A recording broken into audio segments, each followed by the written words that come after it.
The 1970s were an unstable time for the United States. The Vietnam War, gasoline shortages, and rampant inflation had taken their toll. The low watermark for many came in 1975, when Congress dropped a bombshell on an unsuspecting public. America would be switching over to the metric system.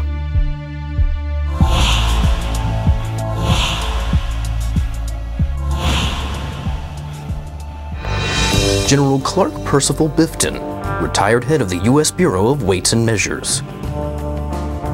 At first, the Bureau agreed to help spearhead the metric conversion initiative. But after witnessing a 50-car pileup outside of Des Moines, an entire small town in Texas suffer from heat stroke, Gonna be another scorcher today. it soon became obvious that the metric system was, and remains, the biggest threat to American society as we know it.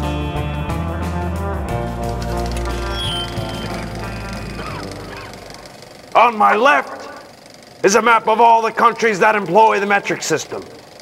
The map on my right depicts all the countries that harbor anti-American hostility. Coincidence? Bifton's renegade beliefs found fertile soil in the ranks of a disillusioned bureaucracy. Jim Caliper, former Bureau agent. When I first heard about Bifton's task force, I was working over at the Department of Cartography. At the time, we were trying to prove conclusively that you didn't need more than 4 colors to color a map.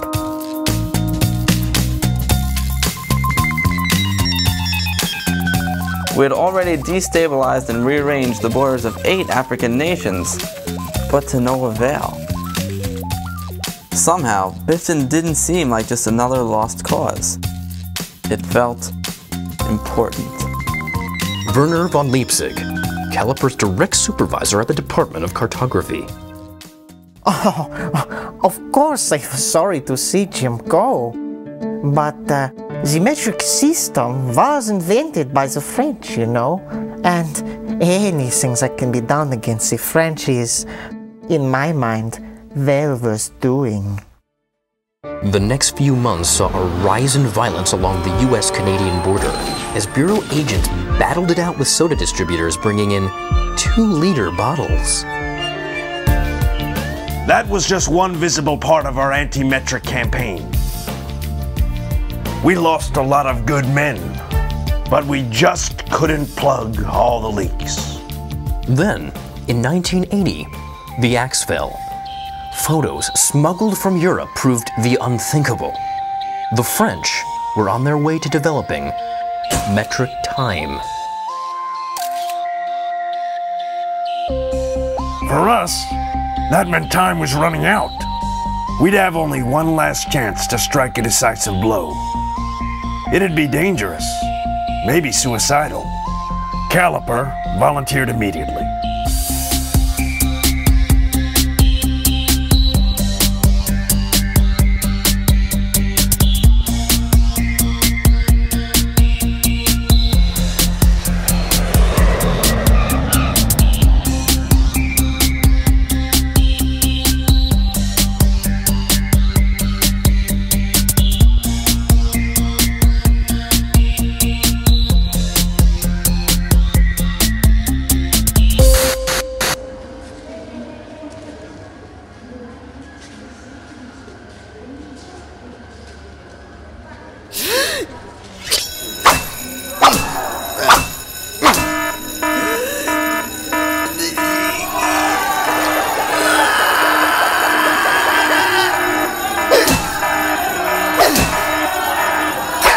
Intelligence forgot to mention the original meter was made of platinum.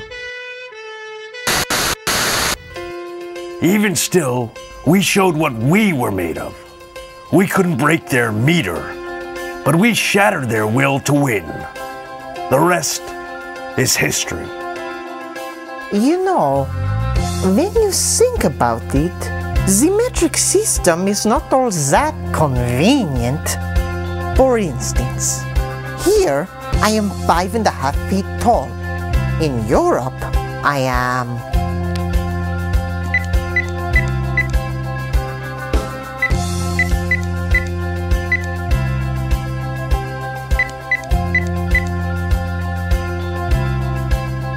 168 centimeters? What the hell does that mean? I spent a few weeks in a French prison before I was released. They forced me to use a bidet. I'd rather not talk about it. 168 centimeters? Finally, losing support both here and abroad, the demoralized U.S. metric board was forced to capitulate in the waning months of 1982. The American David had beaten the metric Goliath. When things were at their bleakest, there were those who felt we should give up. Others said, this war's not worth winning. Today, college professors wonder why we ever fought in the first place. But the end of the metric system was the beginning for a new America. Crime fell, the economy grew, and we're still reaping the benefits today.